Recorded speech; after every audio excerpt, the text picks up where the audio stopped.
Hello guys, how's it going? Welcome back to the channel. It's Gav aka BEYTEK here. This video will be a little bit different from the norm, but I've decided to take you through some recent events of the RX7.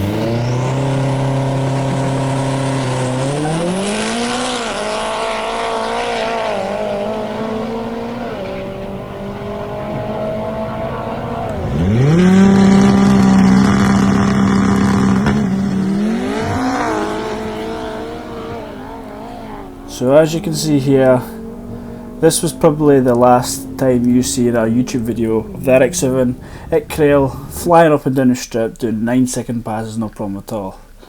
It was flying, it was doing very well, but I lifted the head. Didn't only lift the head, but it seemed to be getting a lot of debt in cylinder number 1. I had a little look into it, and what I was finding was extra oil consumption in level 1, and I was definitely seeing some detonation, and I'm pretty sure it's from pre-ignition, from oil passing up into the cylinder. I took it apart and you can see here the head gasket, it actually started bubbling and blowing open where the coolant pressure went through the roof. Yeah, cylinder 1 was just out for the count. It was not a happy bunny, that's for sure. I looked further into it, and as you can see here, cylinder number 1 decided the ring it decided it had enough, and the ring itself had cracked.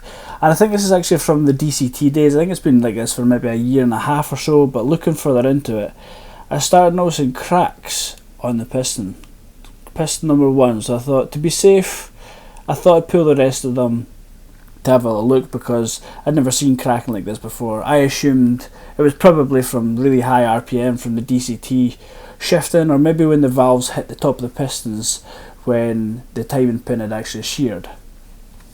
Here's a wee picture here showing the pistons out the car, and you can probably see some of the cracks here in this picture here. Looks pretty nasty. The pistons at this point were pretty scrap, but I figured they'd lasted a year, so I'd probably try and save it, bodge it together and see what I could sort. So first thing I decided to do was make some clearance on the piston so I could fit piston rings, and I decided to grind down the cracks, and you guessed it, weld the pistons back up again. As we just tune up the piston, making sure the ring would be nice and free in there. Perfection.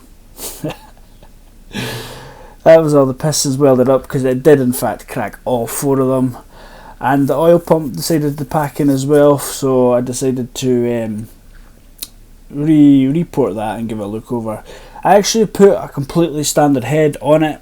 I ended up using upgraded valve springs, but the standard retainers, because I actually lost one of the retainers when I was rebuilding it.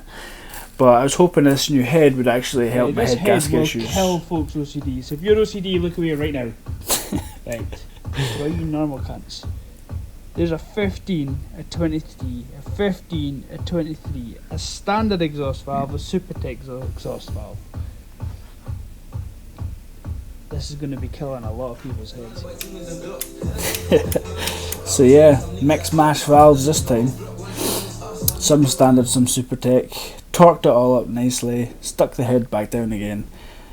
I decided to make a coolant overflow, a coolant tank, a bigger header tank, just to hold more water, and it was finding with the electric water pump being so aggressive, it was actually pushing so much water. So I decided just to make an extra header tank here. Turned it quite nice, to be honest, and that's it all fitted up there. Now after this was perfect. No overheating issues, no fanny cooling issues or anything like that. I got a set of cams as well from Andy. These were Brian Crower Stage 3 cams, and I thought, you know what, this is going to make a difference. A wee bit more power in here, help me get the lower down into the 9s and see how it goes. So decided to pack on the trailer and take it to Crail. There's a little Charlie giving Daddy's car a little wash. So we turned up at Crail anyway. Car's ready. We had Dwayne's car there. We were tuning and setting this thing up. This all-wheel drive Civic is fast, and I mean proper fast. Here's a little race here where I'm pretty sure he cheesed the shit out of me while I'm trying to get the trans brake. This was the first realisation that the cams were far too big.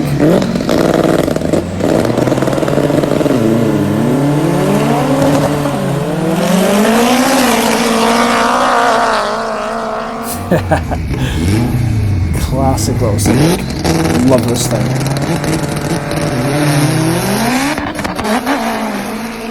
So yeah, car was doing really well, but I actually went slower this time. I was hitting 9.7s. The cams were just so laggy that I'd lost so much bottom end until this happened.